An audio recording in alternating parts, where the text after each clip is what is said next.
Lebanon में Israeli सेना Hezbollah के ऊपर कहर ढा रही है। आईडीएफ के हमलों में हिजबुल्लाह के ठिकाने एक के बाद एक ताश के पत्ते की तरह ढह रहे हैं और अब आईडीएफ की नजर हिजबुल्लाह के उन ठिकानों पर है जहां पर उसने हथियारों का जखीरा छिपा कर रखा है।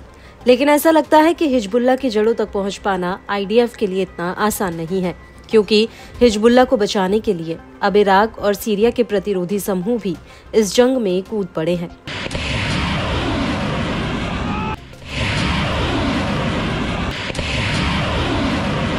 दरअसल इराक के प्रतिरोधी समूह का दावा है कि उसने कब्जे वाले फिलिस्तीन में आईडीएफ के 3 ठिकानों पर ड्रोन हमले किए हैं। प्रतिरोधी समूह के मुताबिक उसने गोलन हाइट्स के साथ साथ इलात में 2 ड्रोन हमले किए और इसके बाद केंद्रीय कब्जे वाले फिलिस्तीन में उसने 1 ड्रोन अटैक किया।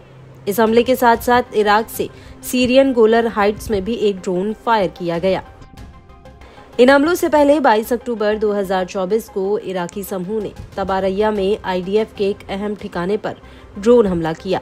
आपको बता दें कि इस अटैक के बाद इराकी प्रतिरोधी समूह ने इस हमले का वीडियो भी रिलीज किया है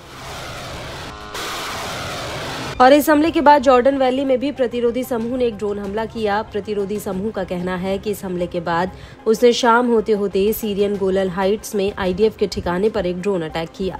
बड़ी बात यह है कि जब इराक से इजराइल पर यह हमले हो रहे थे तो उसी दौरान सीरिया के भीतर अमेरिकी सेना पर भी एक बहुत बड़ा हमला हुआ।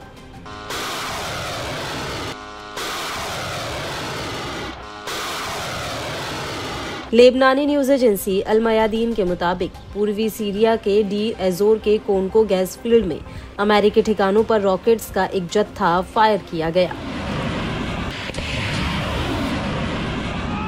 अल मयादीन के मुताबिक इनमें कम से कम 4 रॉकेट अपने टारगेट पर जा गिरे। वहीं दूसरी तरफ अमेरिकी सेना के सूत्रों ने भी बड़े धमाकों की पुष्टि की है।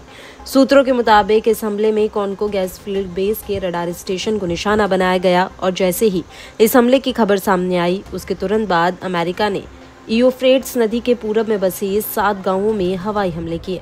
रिपोर्ट्स के मुताबिक अमेरिकी सेना ने हल्ता, मराद, काशाम गांव और हुवाईजात साकर और हुवाईजात अल मुरैया पर एक एयर स्ट्राइक की।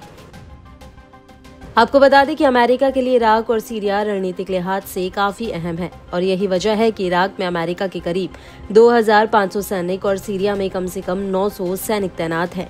अमेरिका ने इस इलाके में आतंकी संगठन दाइश से लड़ने के लिए यहां पर अपनी सेना तैनात की है और अमेरिकी सेना पर हमले से पहले उसने उत्तरी सीरिया के राकाह प्रांत के शनानी गांव पर हमला किया, जिसमें कथित रूप से 4 सीरियाई लोगों की मौत हो गई थी।